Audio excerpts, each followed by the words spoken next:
بسم اللہ الرحمن الرحیم۔ السلام علیکم ورحمۃ اللہ وبرکاتہ۔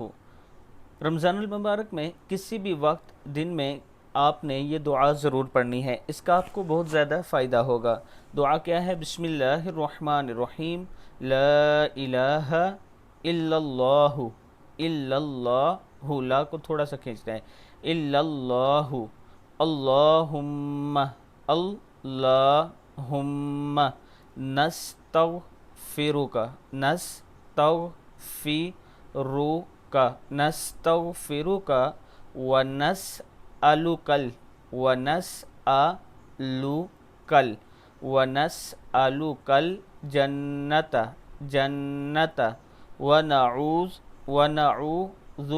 بک، ونعوذ بک من النار، ونعوذ بک، ونعوذ بک، ونعوذ بک من النار۔